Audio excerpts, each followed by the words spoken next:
भी भ्रमित है, ये पंथ भी भ्रमित है, इनका ज्ञान भी भ्रमित है, इनका नाम भी भ्रमित है। ये काल के जाल में। दास की प्रार्थना है ये संत भी समझे, ये अपना कल्याण करवावे। बोलो सतगुरुदेव सत साहिब। तो दोस्तों, अब आपने देखा संत रामपाल जी महाराज जी द्वारा बताए गए इन प्रमाणों से सिद्ध होता है कि गीता जी में ऐसे किसी मनमुखी मंत्र का जिक्र नहीं है जो ये कथावाचक जाप करने को देते हैं। इससे सिद्ध होता है कि सभी कथावाचक शास्त्र विरुद्ध भक्ति करवा रहे हैं। और वहीं संत रामपाल जी महाराज प्रमाण दिखाकर सही भक्ति का रास्ता बता रहे हैं। तो दोस्तों, अब आप खुद समझ गए होंगे कि जिन मंत्रों का जाप हजारों सालों से हमारे पूर्वज करते आ रहे हैं, जिनका प्रमाण गीता और वेदों में तो है ही नहीं, तो फिर उनकी मुक्ति कैसे हुई?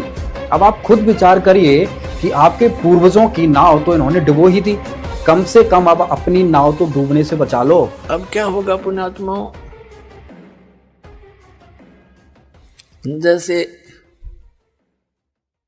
क्या बताया है कि शरण पड़े को गुरु संभाले, जान के बालक भोला रे, कहे कबीर तुम चरण चित राखो, ज्यों सुई में डोरा रे। ऐसा भेद संबंध बनाओ अपने गुरुदेव के प्रति, वो नकलियों के प्रति नहीं। नकली तो काल के दूत है, उन्हें तुरंत त्याग दो। कई भक्त चिंतित हो जाते हैं कि कहीं हम उन गुरुओं को छोड़ दें और कहीं हम हमारे ऊपर आपत्तियां ना आ जाए। आपत्ति तो उनका शरण में आओगी तुमने, उन्हें छोड़ दें तो जान बचेगी तुम्हारी।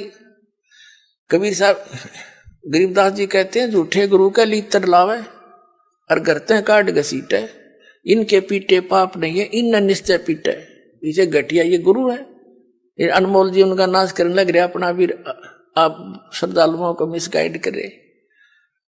तो कबीर साहब कहते हैं, झूठे गुरु के पक्ष को और तजत न लावे वार, और द्वार न पावे शब्द का वो भटके वार ही वार। फिर कहते हैं, जब लग गुरु मिले नहीं साचा, तब गुरु करो, तब तक गुरु करो 10 पाचा, जब तक सच्चा गुरु नहीं मिले। तो कबीर साहब कहते हैं, झूठे गुरु के पक्ष को और तजत न लावे वार, और द्वार न पावे शब्द का वो भटके वार ही वार। फिर कहते हैं, जब लग गुरु मिले नहीं साचा, तब गुरु करो, तब तक गुरु करो 10 पाचा, जब तक सच्चा गुरु नहीं मिले तो कितने गुरु बदलने पड़े, उसमें पाप नहीं लाभ होगा। कहते गुरु की कबीर डूबे थे हम उबरे, गुरु की ज्ञान चमक, और बेड़ा देखा जर्जरा उतर चले फड़के। जैसे नौका टूटी ही और मझदार में जा रही हो, नीचे से पानी भरने लग रहा हो और साथ में कोई दूसरी ले जाकर खड़ी कर दे बिल्कुल ओके, और उसने कहा या डूबेगी भाई, देखिए पानी भरने लग रहा है इसमें, और आ जाओ इसमें।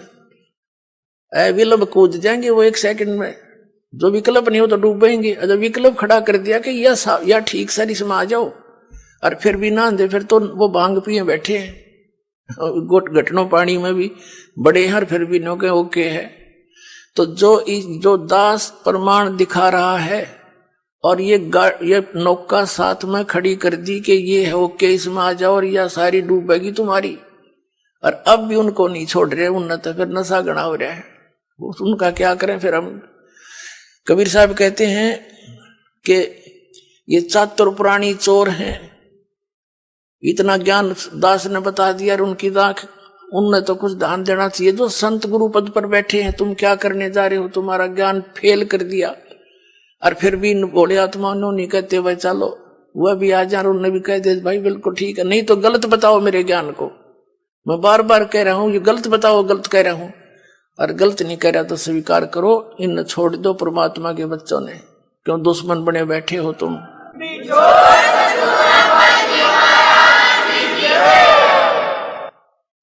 तो पुण्यात्माओं, ये जो है जितने भी संत हैं, अब इनको सोचना पड़ेगा। विवश कर दूंगा, ऑनलाइन रखूंगा इन्हें, जब तक यहाँ नहीं भर लेंगे कहा।